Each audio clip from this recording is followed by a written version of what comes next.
Résultat de la liste conduite par Philippe Serre, couleur SMH, donc 2676 voix, 31,35%. Liste conduite par David Quiros, Rassemblement à gauche, une ville dynamique et engagée, 3195 voix, 37,43%. Liste conduite par Asra Wasfi, Alternative du Centre, 1027 voix, soit 12,03%. Liste conduite par Mohamed Gassi, UMP, 1637 voix, soit 19,18%.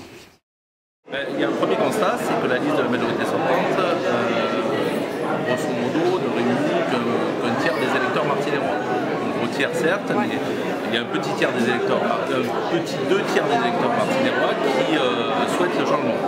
Donc ça valide ce qui a été notre stratégie depuis le départ. On pense qu'il y a un changement possible. Et ce qui valide encore plus notre stratégie, c'est qu'on arrive deuxième, finalement très proche du Parti communiste, et que la seule alternance possible, on l'a dit depuis le départ, c'est l'alternance que nous portons. Donc je pensais réaliser avec la liste du Rassemblement de la gauche un meilleur score, je l'avoue, donc c'est une première chose. Ce que je remarque par rapport à la tendance nationale, c'est que l'abstention progresse, le vote de droite progresse également, et pour ce qui concerne Saint-Martin-d'Hers, je dirais que la division à gauche, qui a été prônée par la liste dissidente, a fait le jeu de la droite, et je le déplore. L'électorat de droite. Donc j'ai bien fait mentir toutes les statistiques qui me prévoyaient entre 5 et 7%.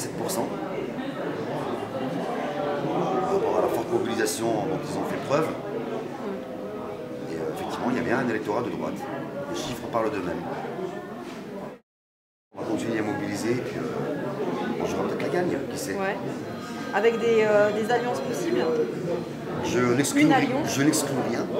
Et effectivement, il y a bien une alliance possible. Donc on en parlera au moment venu. Ouais.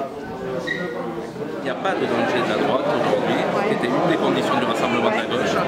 Et il n'y a eu aucun effort, bien au contraire dans cette campagne, pour essayer de converger sur les propositions. Nous avons été traités assez durement, mais très bien, c'est la politique. Mais bon, voilà, nous avons des programmes qui sont très différents, nous avons été traités assez durement et assez, j'allais dire, de manière assez condescendante, puisque je me rappelle encore David Quiros qui disait mais de toute façon on va gagner au premier tour. C'est quand même très loin d'être le cas. Et aujourd'hui, de manière tout à fait objective, la liste que je conduis est la mieux placée pour l'emporter au deuxième tour. Ouais, j'espère confirmation du vote du premier tour. Généralement, c'est ce qui se produit dans de tels cas de figure. Les listes de droite peuvent éventuellement fusionner, c'est une possibilité, je ne les ai pas consultées. Voilà, il y a vraiment un appel que je vais formuler à l'ensemble de la population afin de se rassembler autour de la liste qui arrive en tête. On a joué le jeu de la dissidence depuis le début. La progression de la droite, je l'attribue à cette forme de dissidence, de division, et j'allais dire aussi d'usurpation, puisqu'il a utilisé l'étiquette PS en autorisation. La direction nationale du PS parle d'ailleurs d'usage frauduleux. J'espère que les électeurs vont voter pour la liste légitime, celle qui a un programme réaliste, un programme crédible qui est légitime, et qu'ils vont se rassembler contre justement ces pratiques frauduleuses.